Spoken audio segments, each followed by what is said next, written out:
What's up guys, Barbarian or Bust here today with the dual wield bash barb. Let's try Infernal Horde tier 7.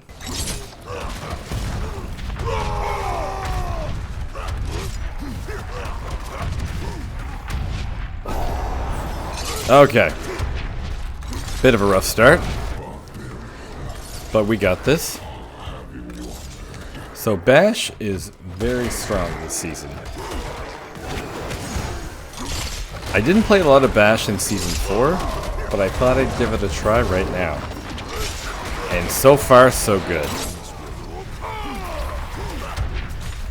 Except for those guys. Those guys suck here. And the ground effects. You gotta watch out for the ground effects. Look at these guys here. Okay, we gotta take out these things that are gonna one-shot us.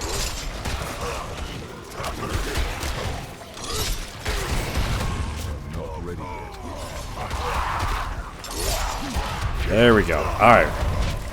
Now we're doing better.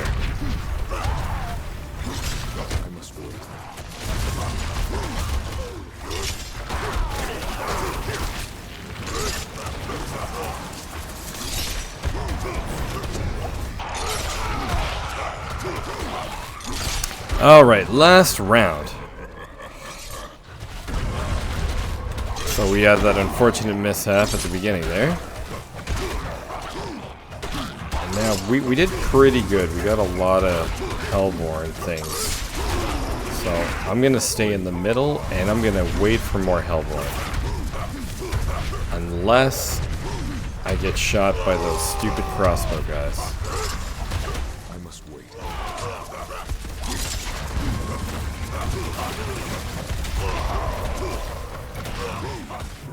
Yeah, this build is pretty mobile, and you can also play it with Steel Grasp like I am right now. Or you can also just run around. But just watch out for those lovely ground effects.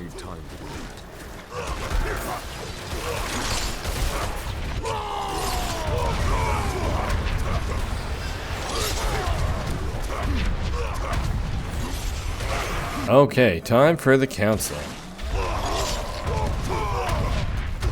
See what we got here.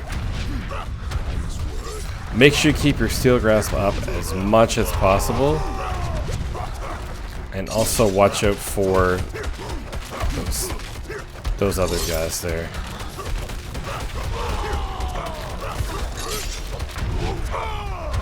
Alright, so this is going by pretty good.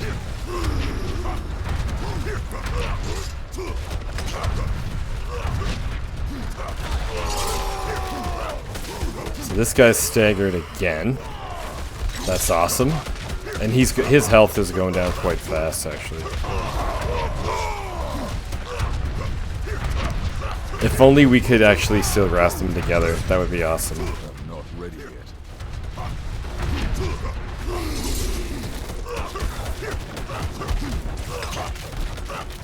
Okay. I would say that this build can definitely do T8. It would be difficult, like, it would be another 10-minute boss fight.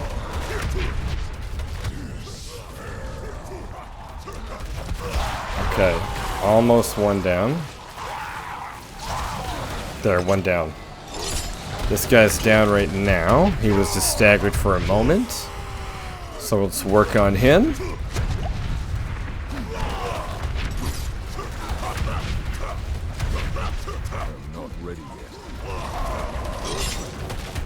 So yeah, this build is doing much better.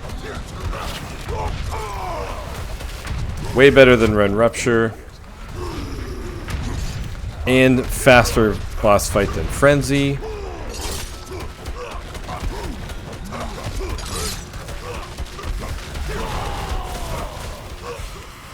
Keep your vulnerability up.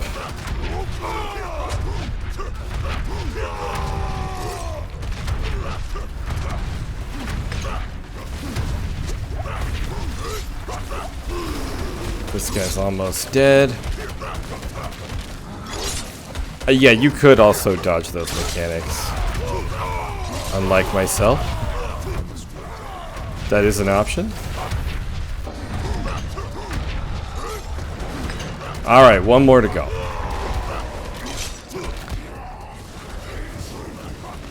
Okay, let's take a little break. Kill these guys.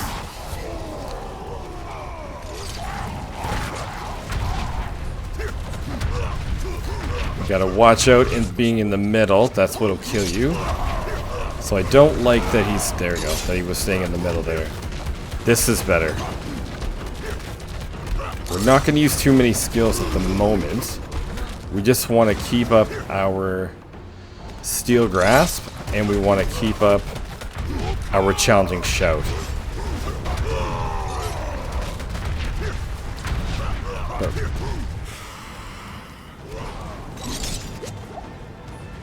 Alright, let's run around. There we go.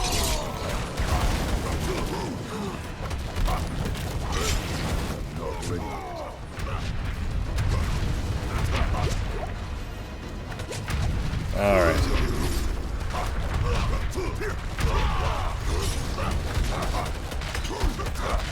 Almost there. Almost there.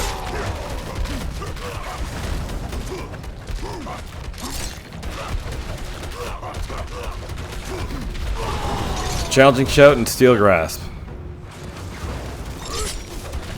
We want to make sure that our Challenging Shout stays up all the time, so that's the only two skills we're going to use besides Bash right now. And he's dead. And that is Dual Wield Bash. That boss fight was absolutely awesome. It took no time compared to Rend Rupture and compared to Frenzy. So if you're looking for a stronger build, I would say this is it. In the helmet, we have the Harlequin Crest. In the chest, we have the Aspect of Undying with Strength, Max Life, Concussion, Challenging Shout cooldown, and Shadow Resistance. Very important to get your Challenging Shout cooldown and also ranks to Concussion. And we are using the Pain Gorgers. This is almost not really needed in the build because when Bash cleaves, that is an AoE, but Steel Grasp still brings everything in, which is really good. Pain Gorgers just helps speed up the process. In the pants, we have the Aspect of Might with Max Life, Poison Resistance, Ranks to Bash, Cold Resistance, and Steel Grasp Stuns. Very important that your utility tempers are Steel Grasp Stuns and Ranks to Concussion. And also very important to get Ranks to Bash in your pants. In the boots, we use the Hectic Aspect with Strength, Fury per second, Fire Resistance, Movement Speed, and Steel Grasp Stuns. If you don't have enough ranks to Concussion, you could sub out one of the Steel Grasp Stuns for more Concussion. And if you're a little low on life, sub out the Strength for max life. On the two-hander, we use the Aspect of the Moon Rising with Strength, Max Life, Damage, Vulnerable Damage, and Bash Cleaves. Very important to get Bash Cleaves on all three weapons. You don't need to go for damage or vulnerable damage. You could run this with crit, but with the Pain Gorgers, they don't deal crit strike damage, but they do deal vulnerable damage and regular basic damage. That's why I have damage and vulnerable damage on these weapons. And you do need to have a mace in the build for the dual wield, so this has to be a mace with strength, max life, damage while berserking, and bash cleaves. I have the damage while berserking so I could max out my blood rage node. And the Shard of Rathiel, this is an absolutely amazing piece for all basic skill builds.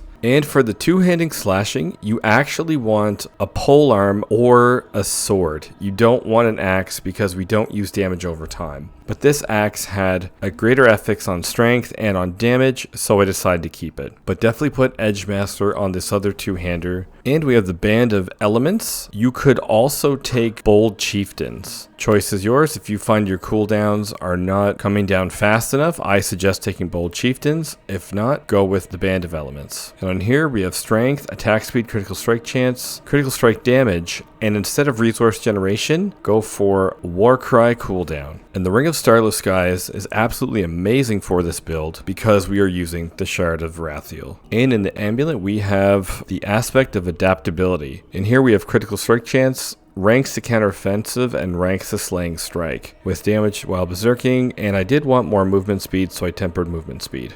This amulet is amazing with the ranks of counteroffensive and the ranks of slaying strike. That is a massive damage boost. And we use two-handed axe for our weapon expertise. And for the skills, we take 6 ranks into bash, into enhanced bash. We don't need battle or combat bash as we are dual wielding. Take 2 points into Endless Fury to make sure that the Shard of Wrathiel does not lower our fury. We take 3 ranks to Imposing Presence, 3 ranks to Martial Vigor. We take 3 ranks to Rallying Cry for Strategic Rallying Cry. This is our main source of Fortify, along with Enhanced Bash. 1 rank into Challenging Shout, 3 ranks into War Cry into Power War Cry, 3 ranks into Booming Voice, 3 ranks into Guttural Yell, 1 rank into Raid Leader, 3 ranks into Swiftness, 3 ranks into Aggressive Resistance, 3 ranks into Pit Fighter, 3 ranks into Slaying Strike.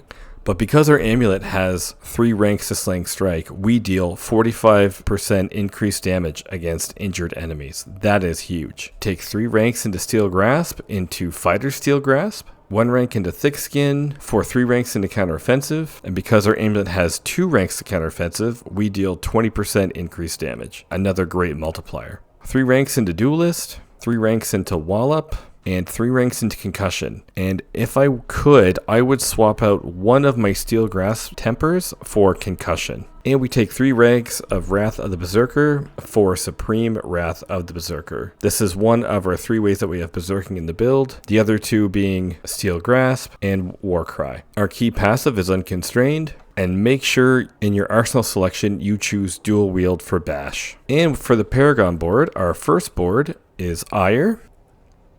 Our second board is Carnage, where we take Ambidextrous. We path to the right for Warbringer, where we take Exploit. Then down to Bonebreaker for Wrath, and we take a couple extra life nodes down here. Then over to Flawless Technique for Martial. For our next board, we path to the left of our Carnage board to take Weapon Master, where we take Undaunted. And we path down to our Blood Rage node, and then from the Carnage board, go up to get the Decimator node. That is Dual Wield Bash. As you can see, this can clear Tier 8. Tier 7 was quite easy to do. I didn't want to show Tier 8 because I didn't want to show off another 10-minute boss fight. I feel this is the best all-around build so far that I have tried for this season. If you like the Bash Barb, it is still strong in Season 5. I suggest you guys give it a try. Thanks for watching, and I will see you guys next time.